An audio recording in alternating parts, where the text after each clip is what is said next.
don't know if you ever watched Moneyball. You remember on Moneyball, he said, all I care about is if they get on base. For me, the thing I look at all the time is load factor. How can I get my system load factor higher, higher, higher? And to me, that means I'm utilizing my infrastructure at the most I can, which has downward pressure on rates. It has a climate and a renewable sustainability target because it prevents peaker plants from having to come on. Right. If we can shape that with batteries. So to me, that what I'm looking at is that load factor all the time. How can I get it higher and higher and higher with this technology? Well, what else should our listeners know? Are you speeding the energy transition? Here at the Clean Power Hour, our host Tim Montague bring you the best in solar, batteries, and clean technologies every week. Want to go deeper into decarbonization? We do too. We're here to help you understand and command the commercial, residential, and utility solar, wind, and storage industries. So let's get to it. Together we can speed the energy transition. The Clean Power Hour is brought to you by CPS America, maker of North America's #1 three-phase string inverter, with over 10 gigawatts shipped in the U.S. The CPS product lineup includes string inverters ranging from 25 kW to 350 kW. Their flagship inverter, the CPS 350 kW, is designed to work with solar plants ranging from 2 megawatts to 2 gigawatts.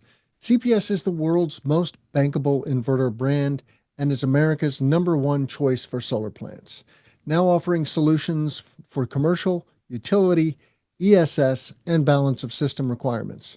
Go to chintpowersystems.com or call 855-584-7168 to find out more.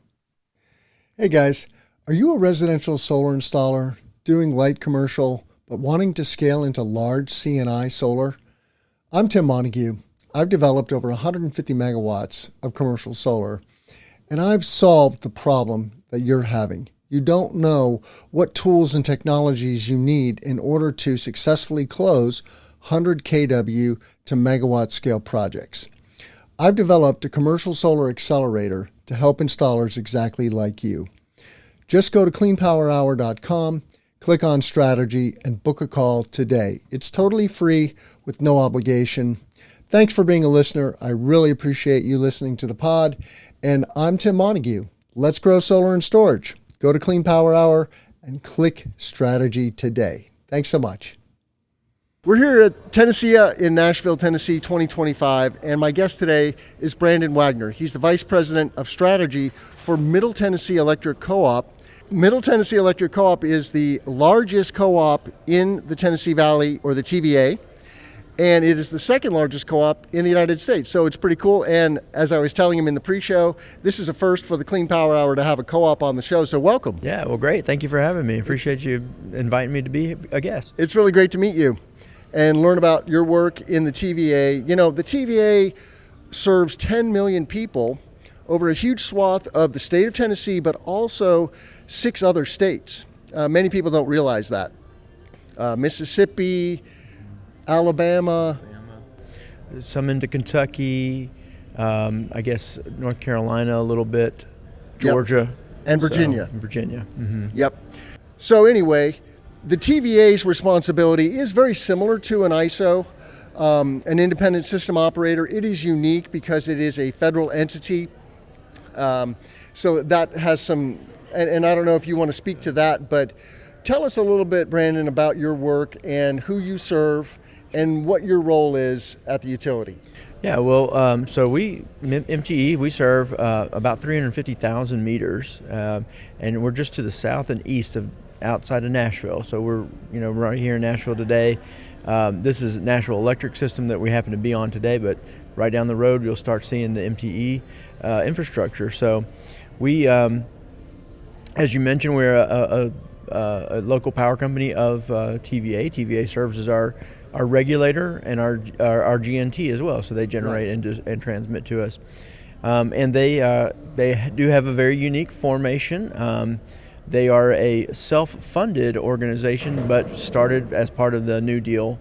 So they are a federal organization. The President of the United States appoints those board members that sit on the TVA board. So but we've had a very good relationship with them, and I know we'll talk a little bit about some of the things we're doing, but I can't help but just go ahead and say a lot of what we'll talk about is in direct correlation to the great relationship we have with TVA. Cool. Yeah, the grid is changing. There's growing demand or load on the grid because the population is growing, right? We're doing development. The suburbs, as we were talking, of Nashville are expanding, and that's part of your territory. So there's growth of the grid. There's growth of AI data centers and data centers at large, but AI data centers are the big dog now. And then there's electrification of everything, electric vehicles, electric heat pumps for heating and cooling, and electrification of everything. But from your perspective, what's going on in your territory? How do you guys see things? Well, it changes rapidly. We have especially one specific demographic in our service area is a first adopter on a lot of these technologies. And in fact, we're the third largest utility that TVA serves, but I found out that we actually have more electric vehicles on our system than any other local power company in the state of Tennessee. So we feel like our members are calling on us to be experts as they help adopt these new technologies and learn how to figure them out and be good stewards of their trust to be able to leverage those. And I tell you, not a lot of utilities have a strategy department, and we've had one now for about 8 years. And when our CEO started it, he told me one thing. He said, the industry's changing, and I want to be opportunistic about those changes and leverage the benefits of all these new changes and technologies for our members. So that's what we're trying to do. Loads are a blessing and a curse. I learned by talking with Peter Kelly Detweiler earlier this year that, for example, when a gigawatt scale data center goes offline, that can also be a crisis for a utility operator, right? You're trying to manage these ups and downs of the load, and it's not just that there's more loads coming, sometimes loads go away. And of course, we all know about the duck curve in California, where you get a lot of solar generation in the middle of the day.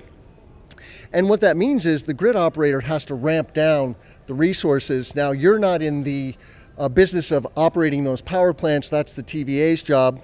But where does the TVA stop and Middle Tennessee start? So that's where I think it's so important for us to have that good relationship with TVA, because we're not vertically integrated, but we have a lot of the same challenges. And I think over the last few years, we've signed on to be long-term partners with TVA. And when that changed from just being a G&T and a distributor to being partners, that's when we had to say, okay, now we've got to put all of our problems on the table, all of our opportunities on the table, and figure out. We can't have those things where we say, well, that's your problem. We're going to put the power transformer there, build the line, and you have to worry about it. We've got to share that responsibility, because ultimately, even if I don't have to operate the asset, if the asset is built and it's not utilized, or it's a heavily maintenanced asset because it has a wild low profile, well, ultimately that's going to cost money, and that's going to show up in rates. And we want low rates and downward pressure on rates. We believe that these technologies that you've referenced have the opportunity to have downward pressure on rates, but that doesn't happen unless we have that good partnership with our G&T and realize your problems are our problems and vice versa. So you mentioned that you have a density of electric vehicles in your territory, which says something about your demographics. Tell us about your demographics. Sure, we have a really broad range. I mentioned earlier, I think one of the counties we serve, I think, is 5th or 6th in the U.S. in per capita income. And then we have other counties that are on the other end of that spectrum. And so we have members who are very passionate about EVs, for instance, and we have others that maybe they're not ready for that. And so what we've got to do is figure out, well, for instance, we have we call it Night Flex. It's a rate that is popular with our EV owners, but anyone can take it, and it incentivizes folks to charge those overnight when there's abundance of power generation. It lowers our cost, saves them money, but that additional cost savings that we have, it gets to go ahead and benefit everyone in the valley, whether you're pro-EV, anti-EV, or somewhere in the middle.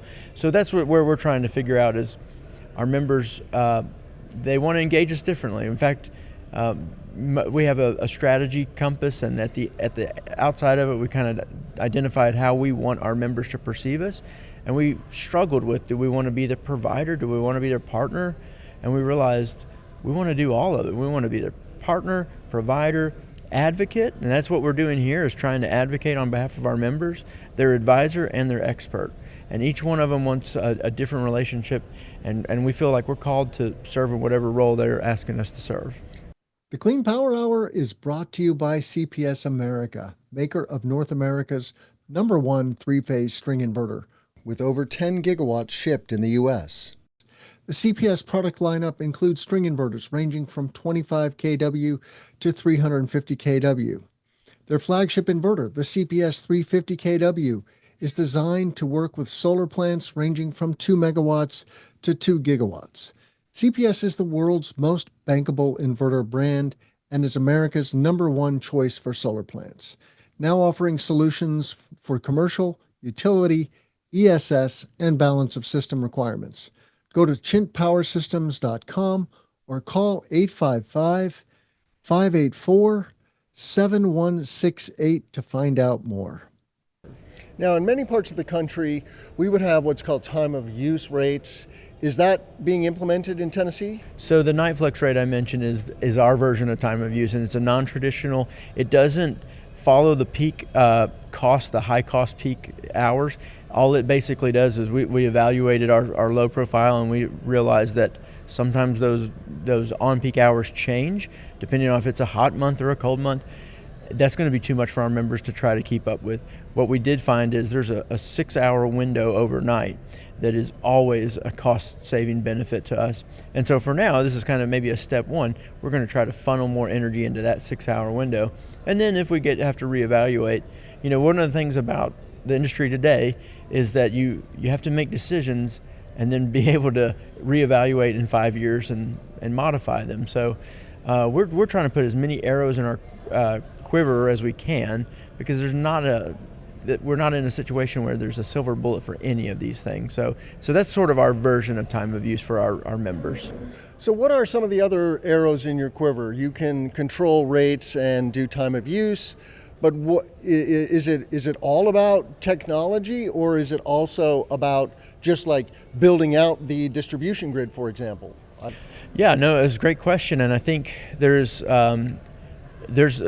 probably have a programmatic approach that is, I would say, the next arrow in our quiver, where we can incentivize folks to do things and give them a financial incentive.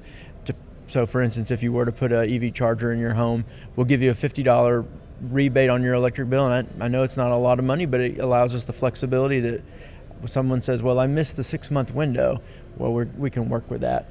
The other thing is we have a pro solar team where folks, they're engaging with different solar developers, but they want that trusted resource to come in and say, am I missing anything? And so because we're not, as a distributor, we don't really care how our members get it. We want them to get it the way they want to get it, but we feel like we need to be that resource for them. So we have some programmatic and relationship building arrows. And then another thing that I'm really excited about is, as a part of our long-term partnership agreement with TVA, we just announced that we have turned on a 3.25 megawatt tracking solar array in our service area. And then at the first beginning of 2028, we're going to have another 110 megawatt solar tracking array right outside our service area. And that's going to be a direct TVA project. So those are some of the things that we're doing. And it's the rate for some folks, it doesn't work, right? Because it's like, well, I work from home, so I can't funnel energy. So that's okay. We're going to try to find other things that we can do that are going to meet you where you're at. In this day and age, it's all about solar and batteries and EV infrastructure. But talk to me about solar and batteries, and what is it that your clients are looking for? I think it's real interesting because a lot of our programs are residential, but we do have a team for commercial and industrial, and that's where they want to be that partner. They say, we have a carbon goal, help us meet it. So we have a team that's designated to sit with them, and sometimes we have to be very creative on how can we do that to help them meet their goal. But I want to kind of go back to the residential piece. The residential landscape is changing drastically. We have more and more of our members that rent versus own their home. And they're also very passionate about their renewable goals. And so It's kind of hard though if you're renting an apartment. I can't, you can't go out and put solar on your rooftop. Right. And so we've got cooperative solar programs. The developments I just mentioned to you, those are opportunities where we're bringing on new to the world solar, and we can retire those RECs on behalf of our membership so that they can have that benefit even if they can't do it in a traditional rooftop way. Sure. We would call that community solar in Illinois. Is that how you refer to that? That's right. Yeah. Yeah, and I'll tell you, you mentioned batteries. I want to share one more thing. I just got an email. We're going to get our first delivery of a 8 megawatt 2-hour system that will be delivered December 12th. Talking about a battery. Talking about the 2-hour battery, 8 Okay. megawatts, but it's one of 4. So when we're done, we should, by Q1 2026, we should have 32 megawatts of 2-hour batteries in service across our service territory. Very cool, very cool. And when you think about batteries as a grid operator, what is the service that the battery's providing you? So for me, the one thing, I don't know if you ever watched Moneyball. You remember on Moneyball, he said, all I care about is if they get on base. For me, the thing I look at all the time is load factor. How can I get my system load factor higher, higher, higher? And to me, that means I'm utilizing my infrastructure at the most I can, which has downward pressure on rates. It has a climate and a renewable sustainability target because it prevents peaker plants from having to come on. Right. If we can shape that with batteries. So to me, that what I'm looking at is that load factor all the time. How can I get it higher and higher and higher with this technology? Well, what else should our listeners know about your co-op? I really appreciate this conversation, and it's great to see how much DG is happening in Tennessee. You're not a top 10 state yet, but there's glimmers of hope, I think, and there's been a lot of talk here at Tennessee about batteries, I have to say, both with the Nashville municipal utility, and then other rumblings from other developers and asset operators. But what else should our listeners know that we may not know otherwise? Yeah, I guess all I can really say is that deep down, our heart is in service. We want to serve our members. We feel like we owe it to them. And this is a really fulfilling job, what we get to do. It's not just a job you go punch the clock and get paid and go home. It's a calling. And I think when I love these kind of conferences because I get to meet people like yourself that understand that we're called to serve. And so that's how we're serving today. Let's connect again in a few years and see what else changes. But as things develop and now you know a little bit more about what we've got going on, I hope you and your listeners will reach out with things because we're trying to learn and listen as much as we can. Yeah, I'd really want to emphasize that co-op operators around the country have a lot to learn from each other. And before we go, what is the context that you all have? Like, is there an association that you belong to where you come together and share ideas and best practices? We have several. So we have our statewide co-op, TECA. We also have a nationwide co-op, NRECA. So we have different groups of co-op members that share things. But then also, just here in the Valley, there's several Valley associations that we're a part of where we share. That's one great thing about our industry. I came from a place where it was all about trade secrets and you couldn't talk about it. And here we get to share best practices and sometimes, even more importantly, lessons learned, things that we should have done, we messed up, and we don't want others to go make that mistake. So none of these things happen in a vacuum, and I'm very thankful for that because we get to build on the momentum that others make, and hopefully people can build on the momentum that we're making. Check out all of our content at cleanpowerhour.com. Please tell a friend about the show. That's the best thing you can do to help others find this content. Check us out at cleanpowerhour.com and on YouTube. Connect with me on LinkedIn. I love hearing from my listeners. And with that, I'll say, I'm Tim Montague. Let's grow solar and storage. And thank you so much, Brandon Wagoner with Middle Tennessee Co-op. Thank you so much. Appreciate it. Thanks. The Clean Power Hour is brought to you by CPS America, maker of North America's #1 3-phase string inverter, with over 10 gigawatts shipped in the U.S. The CPS product lineup includes string inverters ranging from 25 kW to 350 kW. Their flagship inverter, the CPS 350 kW, is designed to work with solar plants ranging from 2 megawatts to 2 gigawatts. CPS is the world's most bankable inverter brand and is America's #1 choice for solar plants. Now offering solutions for commercial, utility, ESS, and balance of system requirements. Go to chintpowersystems.com or call 855-584-7168 to find out more.